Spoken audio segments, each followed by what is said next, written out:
Y buenas a todos. En el vídeo de hoy hablaremos de la película de la Gran Batalla de los Dioses. ¿Es tan mala como dicen algunos? Para averiguarlo vamos a ver un breve resumen y análisis con cosas que me parecieron curiosas y al final daré mi opinión personal. Dicho esto, comencemos.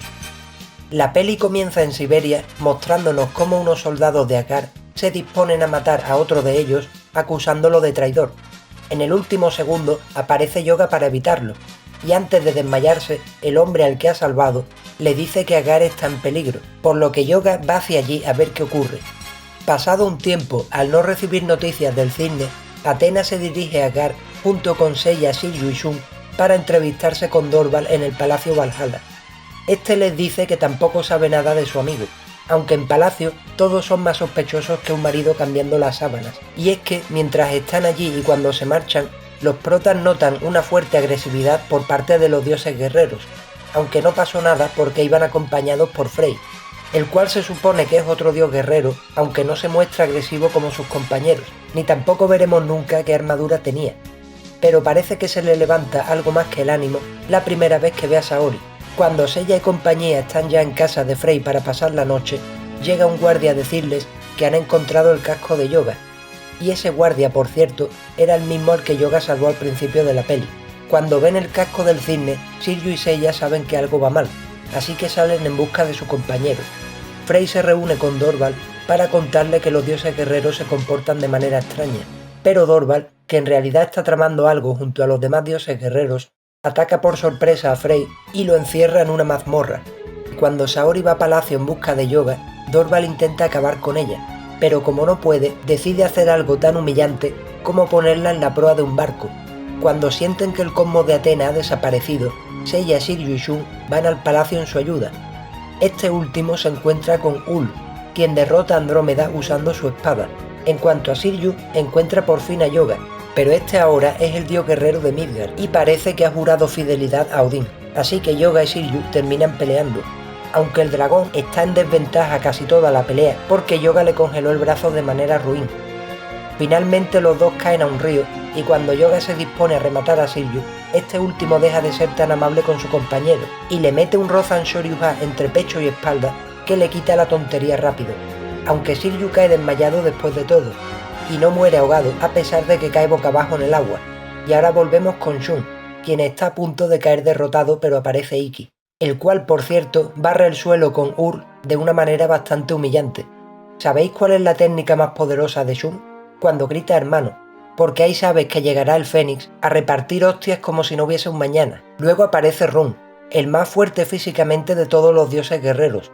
Este usa unos boomerang para atacar a Ikki, pero usando la ilusión diabólica, el Fénix hace que Rung acabe tan confuso que se hiera a sí mismo, pero antes de morir, Rung consigue agarrar por descuido a Ikki y Shun y los tres caen por un abismo.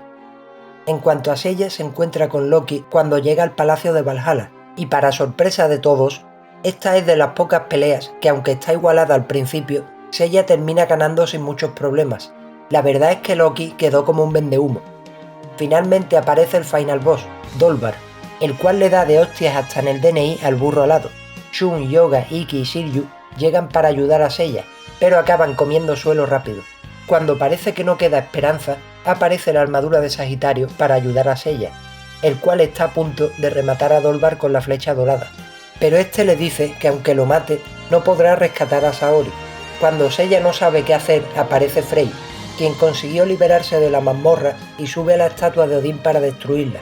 Dolvar está a punto de matar a Frey mientras ella se queda mirando como un idiota, pero finalmente reacciona y atraviesa a Dolvar de un flechazo. En ese momento Frey llega hasta lo alto de la estatua y la destruye, aunque es desintegrado en el proceso, y Dolvar muere aplastado por la espada de Odín cuando la estatua se derrumba. Y si no quieres terminar como Dolvar, dale like, suscríbete y activa la campanita, o vendrá el dios Odín a juzgarte por tus crímenes. Finalmente Saori es salvada y el reino de Akar es purificado. De entre todas las ruinas surge el árbol Yggdrasil, donde antes estaba la estatua de Odín, y todo lo que antes estaba cubierto por la nieve eterna, ahora está lleno de vegetación. Y hasta aquí el resumen rápido de esta peli. Ahora vamos con el análisis y curiosidades. Para empezar, me hace gracia que al principio de la peli vemos a Seiya escribiendo en un cristal Asegar en vez de Asgard, Quizás no querían pagarle el copyright a Marvel, pero imagino que esto se debe realmente a algún error de traducción, ya que según los japoneses, la palabra se pronunciaría Asegardo. No sé por qué los japoneses tienen esa manía de añadir vocales donde no las hay, pero si vemos Saint Seiya en el doblaje japonés original, Siegfried se pronunciaba como Sigfrido. Aparte a Yoga lo llaman Midgardo. Esto último se mantuvo por error en el doblaje latino de la peli, y teniendo en cuenta que el Midgard era el nombre que se le daba en la mitología nórdica al mundo de los humanos, llamar Midgardo a Yoga equivale a llamar a una persona, tierra o planeta. También el doblaje castellano tenía muchos errores, pero me hace especial gracia que en el doblaje latino de la saga de Asgard, el Palacio Valhalla tenía un nombre distinto en cada capítulo. Siguiendo con Midgardo, no me creo que Siryu y los demás no reconociesen a Yoga cuando llevaba la armadura y se cruzaron con él.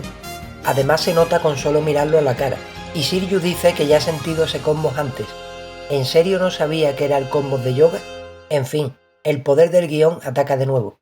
Por cierto, en los bocetos iniciales de la peli vemos otro personaje llevando la armadura de Midgard, lo que indica que en un principio la idea no era que Yoga fuese un dios guerrero. Además este diseño es igual que el de Hagen de Mera. La idea original era que este pelease contra Yoga en la peli, pero al final lo reservaron para la saga de Asgard. Otra cosa interesante es que en un determinado momento Frey le cuenta a Dolvar que Loki quiere deshacerse de Athena y sus caballeros para tomar el control del santuario. Estos planes recuerdan mucho a los planes que tenía Alberic en la saga de Asgard clásica, aunque este quería tomar el control de todo el mundo, no solo del santuario. Y hay una cosa que me quita el sueño. ¿Era necesario poner a Saori en la proa de un barco? La verdad es que me pareció un poco humillante y absurdo. Habría quedado más creíble e interesante que el poder de Dolvar la hubiese encerrado dentro de la estatua de Odín o algo así, y Seiya y compañía tuviesen que destruirla para liberar a su diosa. Pensaba que la espada que llevaba Ur fue la inspiración para la espada de fuego que llevaba Alberic, pero ¿a quién se le ocurrió eso de poner dos boomerangs? ¿Realmente Rune es australiano? ¿Y por qué a Thor le pusieron dos hachas si el Thor de la mitología lleva solo un martillo? En fin, misterios sin resolver. Una cosa que me indigna mucho es la batalla entre Yoga y Siryu, pues el cisne aprovecha la amabilidad del dragón para congelarle el brazo, y es que da la sensación de que exceptuando a Frey, el resto de dioses guerreros no se comportan de una manera muy honorable. Otra cosa curiosa es que esta peli da a entender que Siryu es mucho más poderoso que Yoga, pues a pesar de recibir una paliza y tener el brazo congelado, derrota al cisne fácilmente y sin armadura, dando la sensación de que no lo reventó antes porque no quería hacerle daño a su amigo, pero cuando la cosa se pone seria, le quita la tontería rápido de una hostia que le destroza la armadura. Y es que en esta peli las armaduras son de cristal. Cuando Yoga está palizando a Siryu, destruye su armadura de una escena a otra. Luego la armadura de Midgard salta como Chocapic, y las armaduras de Andrómeda, Fénix y Pegaso acaban saltando por los aires también, lo que prueba mi hipótesis de que en esta peli las armaduras son de cristal. Y ahora vamos con Iki, cuyas apariciones épicas, como la que protagoniza en esta peli, le han hecho ganarse el sobrenombre de Iki Entradas Espectaculares de Fénix, aunque es cierto que atacó por sorpresa, pero viendo el poco honor que tienen los dioses guerreros en esta peli, se lo merece. También esta peli es la única donde Seiya no salva a Saori directamente, sino que lo hace gracias a la ayuda de Frey, el cual por cierto estuvo recibiendo de hostias por parte de Dolvar mientras Seiya se quedó mirando sin hacer nada. Además, cuando destruyen la estatua de Odín, la espada cae matando a Dolvar, lo que me parece una metáfora buenísima, como un castigo divino de Odín por haberlo usado para sus fines perversos. De las ruinas de la estatua de Odín surge el árbol Yggdrasil, un árbol de la mitología nórdica que también apareció en Soul of Gold. Además es curioso que al final desaparece la nieve de Asgard, convirtiéndose ahora en un sitio verde y lleno de vegetación, algo que precisamente es lo que quería conseguir Hilda en Asgard. Y ahora vamos con mi opinión personal. Para mí esta peli estaría en el cuarto puesto del ranking de las 5 pelis de Saint Seiya por delante de la peli de Eris, pero no porque sea mala como dicen algunos, sino porque las otras son más complejas y están mejor planteadas. Además esta peli fue un éxito cuando se estrenó y tiene bastantes referencias a la mitología nórdica, como ya vimos, pero se nota que esos conceptos aún no estaban tan bien hilados como en la magistral saga de Asgard del anime clásico. Igualmente es muy disfrutable y tiene un estilo de animación ochentero que me encanta. Antes de terminar quiero anunciaros que he activado la opción de miembros del canal, Así que si te gusta mi contenido y quieres apoyarlo, puedes hacerte miembro por solo $1 al mes. Aunque más adelante quiero abrir un chat de Discord para miembros y cosas así. Los patrones serán mencionados al final de cada vídeo, así que con tu apoyo no solo ayudarás a este canal, sino a difundir esta gran obra que nos enamoró a todos desde que éramos niños. Este vídeo no habría sido posible sin el apoyo incondicional de Mayura-PN y de Raúl Ramos. Y hasta aquí el vídeo de hoy. Espero que os haya gustado y, como siempre digo, si tenéis cualquier duda, sugerencia, teoría, queja, amenaza, dejadla por favor en los comentarios. Dicho esto, me despido. Muchas gracias y hasta otra.